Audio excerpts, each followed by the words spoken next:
once you start to question your belief system, it allowed me space to just ask myself, how do I feel, instead of taking other people's opinions as truth. You're convinced that it's the right thing to do without even questioning it. And that was where I ended up, where literally it didn't even dawn on me to question whether I should have kids or not, or whether I could decide to have kids or not. That's how much it was ingrained in my belief system. And that belief system, imagine I didn't break it. Now imagine you cut to me having kids. I would have passed that belief system onto my children. So it just so happens that my journey ended up having me question my belief system. And that really did stem from meeting Tom, where he was so comfortable with his questioning in life that when I was on my first date, and he's like, oh, do you watch porn? And why do you believe in God? And I was like, who the hell is this guy?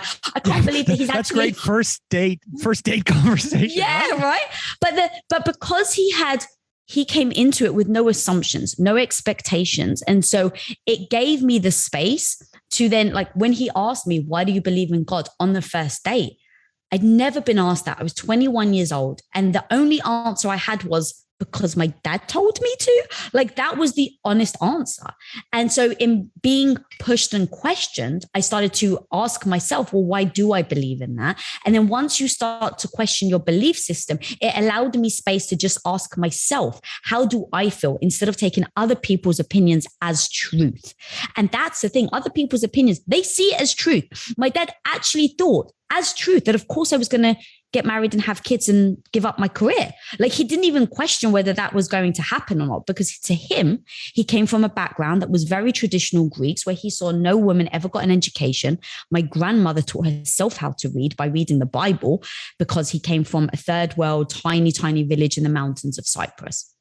So in everything I'm saying, what I really want people to take away is ask yourself, what is that belief system you have right now? Does that make you happy? Right? Because for me, my belief system was I was going to be a stay-at-home wife and mother. And so once I started to question, was I happy?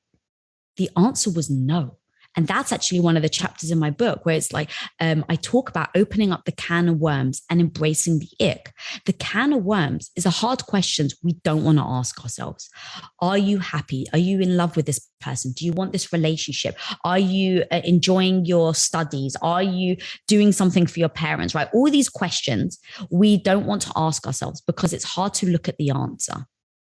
But not only is it hard to look at the answer, though, I think, so first of all, if you're listening to this or watching this, you're probably the type of person to be comfortable asking the question.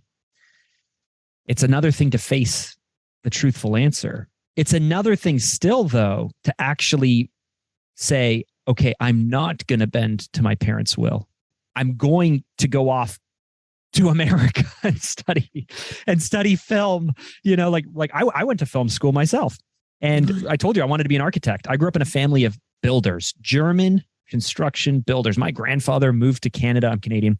Moved to Canada in 1950, leaving like war-torn Germany as a bricklayer. And they built a huge, massive, successful company. But so it was like architecture, safe. Home building, safe. I'm going to go to film school.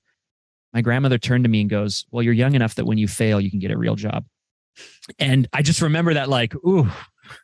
And I was like, I'm going to do this anyway. And so I think most of us, though, live in the tension of knowing kind of the truth, but just being so uncomfortable standing up for ourselves. And I think that's what radical confidence is about. But I think most of us would rather bend to the will and just like not rock the boat and not make a point and not want to be selfish or self-centered and not want any of that stuff and just kind of bottle it in than admit it, realize it, and then start to take action towards putting yourself first. Yeah, 1000%. And that's what I call in the book, the purgatory of the mundane, because I spent 8 years so worried about asking myself the question of, am I happy? Am I living the life I really wanted to? That I spent 8 years trying to hide from myself, even asking that question. And I think that that's where it really starts from. And that's kind of where I opened the book, excuse me, because I wanted people to be able to recognize, are they stuck? Are they actually living the life they want? Or are they in what I call purgatory of the mundane? Because I never hit rock bottom. So many people, incredible humans that I've interviewed, that my husband's interviewed, that I've met, all of their amazing successes actually started with them hitting rock bottom.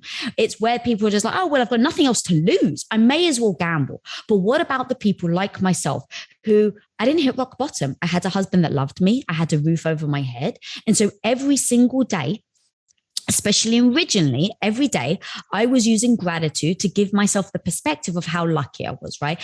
I'm a stay-at-home wife. This isn't actually something that I want, but oh my God, I'm so grateful to have a husband that loves me.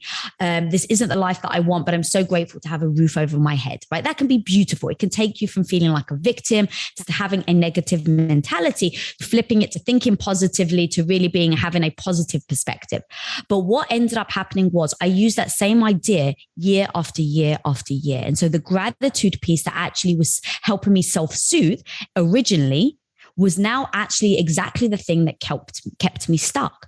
So year 5, when I wasn't living the life that I wanted, year 6, when I wasn't, when I realized I ended up being a stay-at-home supportive wife, which wasn't the life I wanted. Every time I started to now question it, back to the point of that questioning, I would say to myself, every time the whisper would come in, but Lisa, how ungrateful are you? You want to be happy, but you've got a roof over your head. Some people don't even have that. And now the gratitude piece that was such a beautiful thing turned into literally the handcuffs that kept me stuck. You've got to hear the full conversation I had with Lisa Bilyeu. Click on the link right over there to listen to the full talk.